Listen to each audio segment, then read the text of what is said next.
Bonjour les CM1, aujourd'hui je vous fais une petite vidéo pour vous aider à corriger les exercices 6 et 7, page 87 en mathématiques. C'est des exercices sur des fractions, donc normalement là vous maîtrisez maintenant, mais juste petit rappel avant de corriger, vous devez toujours avoir ça en tête. Dès que vous voyez une fraction, il faut toujours vous rappeler quel est le rôle du nombre qui est dessus, le numérateur, et le différencier du nombre qui est dessous, le dénominateur. Si j'ai par exemple la fraction 5 sixièmes, cela veut dire que je prends 5 parts d'un gâteau coupé en 6. D'accord ?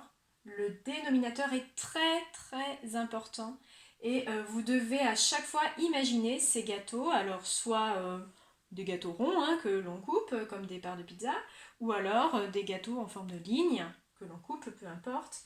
L'idée c'est toujours de découper en le nombre qui est écrit au dénominateur. Sinon vous ne pouvez pas réussir l'exercice. Pour vous aider à corriger, je vais à chaque fois dessiner encore les petits gâteaux pour vous aider à comprendre la correction. Dans l'exercice numéro 6, on vous demandait de transformer ces fractions en une seule. C'est-à-dire, ici, il y a deux parties. Vous voyez qu'il y a un nombre entier plus une fraction. Et bien, en fait, on voudrait mettre tout ça en une seule fraction. Comment je vais pouvoir faire? Eh bien, en fait, il va falloir que je compte à l'intérieur de mes gâteaux entiers combien de parts je vais avoir. Je vous fais le premier en exemple. Si jamais certains étaient bloqués dès ce premier exercice, vous pouvez suivre le premier exemple en correction et puis ensuite arrêter la vidéo pour faire votre exercice. 3 gâteaux. Les 3 unités, c'est 3 gâteaux. 1, 2, 3. J'ai 3 gâteaux plus un demi-gâteau. Donc attention, sur mon dernier gâteau, je ne prends pas tout, je prends bien que un demi. Je peux même effacer le reste. Dans mes 3 gâteaux, j'ai combien de... Alors je vais parler des demi, puisqu'ici ma dernière fraction était en demi. Ce qui est le plus simple pour mettre sur la même fraction, c'est de parler aussi de demi. Combien il y a de demi dans ces gâteaux? Eh bien je vais les tracer. Dans 3 gâteaux, il y a 1, 2, 3, 4, 5, 6 demi. Donc il y a 6 demi dans 3 gâteaux, plus 1 demi, ça me fait en tout 7 demi. Et la bonne réponse était 7 demi. Voilà. Vous pouvez vous arrêter là, ceux qui n'avaient pas bien compris. Faites pause et puis vous reprendrez la vidéo pour corriger. Moi je continue. Ici pour le B, 10 gâteaux, plus 3 quarts. Alors, je peux dessiner les gâteaux ou les imaginer, ça c'est votre choix. On va aller de plus en plus vers une mentalisation, bien sûr, mais 1, 2, 3, 4, 5, 6, 7, 8, 9, 10, plus 3 quarts de gâteau. Alors là, si j'ai 3 quarts, je réfléchis, ça veut dire 3 parts sur un gâteau coupé en 4. Je vais manger 1, 2, 3 parts, c'est tout. L'autre, je la mange pas. Pour faire une seule fraction, je vais devoir compter combien il y a de parts là-dedans en tout. Puisque je suis partie avec des quarts, il faut que je continue à compter les quarts là-dedans. Je ne suis peut-être pas obligée de dessiner, je vais essayer de réfléchir. Si dans chaque gâteau, je fais 4 parts, je vais en avoir 4, encore 4, encore 4, encore 4. Et tout cela 10 fois, puisque j'ai 10 gâteaux. Donc vous voyez que si on réfléchit bien, on n'est pas obligé de dessiner à chaque fois, mais ça peut aider ceux qui ont encore du mal à réfléchir. 10 gâteaux coupés en 4, ça me fera 10 fois 4. 40 parts. 40 parts ici, plus les 3 ici, ça me fera 43 quarts. Voici pour la réponse B.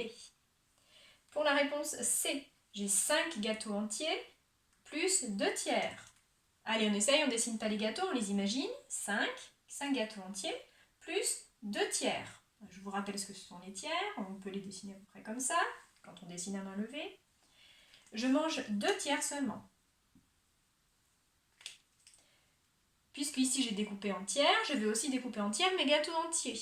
J'ai 5 gâteaux que je vais couper en 3, donc j'aurai 5 fois 3 parts, c'est-à-dire 15 parts dans mes gâteaux entiers, plus les 2 ici, 15 plus 2, 17. Je vais avoir 17 tiers.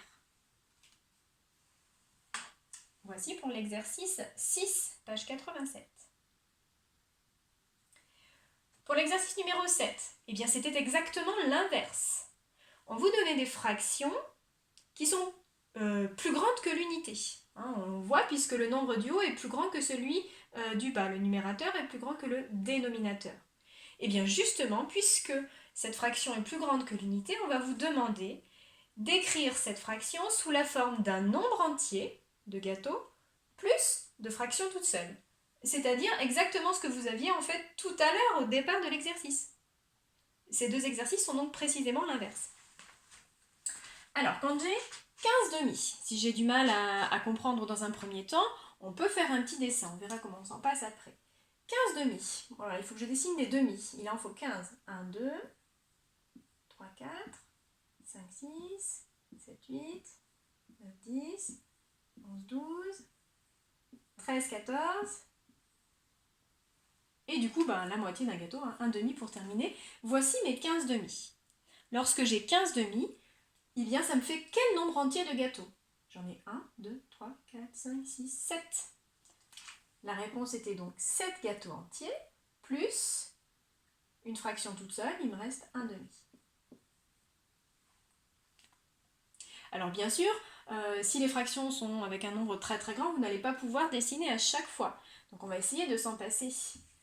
Il faut mentaliser et essayer de voir quelle multiplication on a à faire. 15 tiers. Là, je vais donc travailler avec des tiers. Alors, on va essayer de se passer petit à petit des dessins. J'imagine bien ce que sont des tiers. C'est ça, des tiers, un gâteau coupé en 3. Et il faut que j'obtienne 15 tiers. J'en ai 3 dans un gâteau.